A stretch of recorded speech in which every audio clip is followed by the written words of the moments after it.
welcome back. I got 8 movies to review today, and I'm not gonna waste any time, so let's do it. Rubber, a horror movie that was merchandising itself as a monster slasher parody. Instead we get a surreal film, and I didn't want to watch any art house movie, I just wanted to see a tire going havoc. And it doesn't really happen, so this was a letdown. I did not like this movie.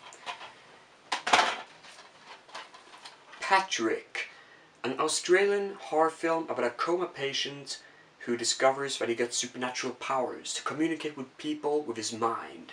It doesn't really go disastrous, it's more like an interesting production, and it works really good, keeping that tension all the time. And I love the camera work in the beginning of the film. So yeah, I recommend it, it's not that bad. This DVD also happens to have a CD-ROM with Goblin soundtrack.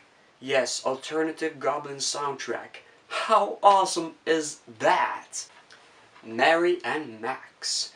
A pretty beautiful friendship movie in Wallace and Gromit kind of animation style combined with Tim Burton animation style, and the result it fades up and down a little bit. I think it could be a little bit stronger, but sure, it's still a beautiful movie, and I understand why people love this film a lot, and why girls especially would cry at the end, because I almost cried, to be honest. It's very beautiful at the end.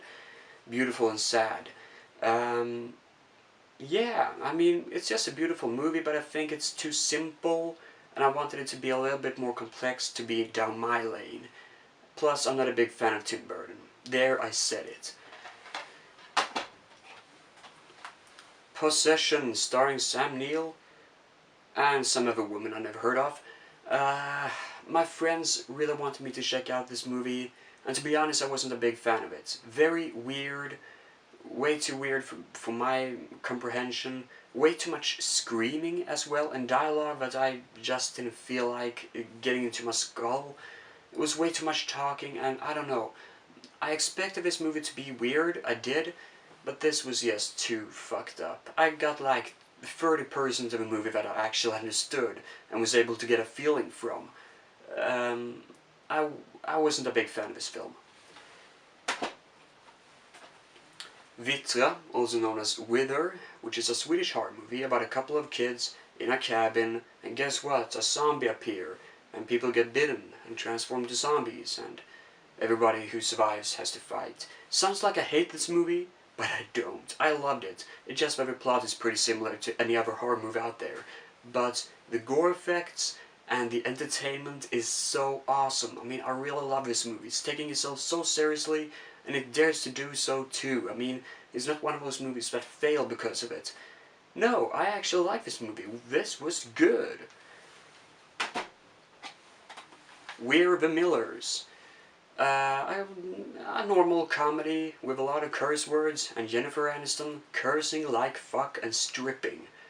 To be honest, I think this movie was a blast. I was laughing my ass off. Sure, the gags are pretty old, but they still work. Kind of like Hot Tub Time Machine. For some reason I think about Hot Tub Time Machine while watching this movie, and I don't know why.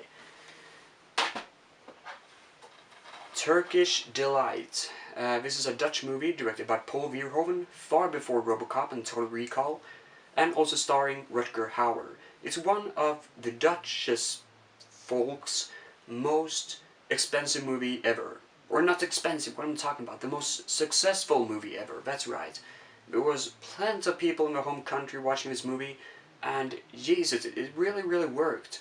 Now it's a classic film. A lot of people think it's one of the greatest love stories ever told, and I had to agree. I mean, it has a lot of nudity, sure, but it works so much into the movie because it's better than the over-American bullshit, living happily ever after kind of shit. This is what love is all about, living in ups and downs. And there's plenty of downs in this movie, take no mistake for it. I loved it. I can talk about this movie for hours, but I won't. Inner Space by Joe Dante, a funny, amusing action-adventure comedy that works. Not as, you know, cool as Gremlins or anything, but it does have some cool villains, almost taken directly from a James Bond film, and that is always a plus in my book. So I recommend it, check it out, it's a lot of fun. But the movie I had to recommend the most for you guys is, of course, of all these films, Turkish Fruit, also known as Turkish Delight. I really love that movie. I gave it a 4 out of 5, so check it out. Okay, take care everybody, and bye.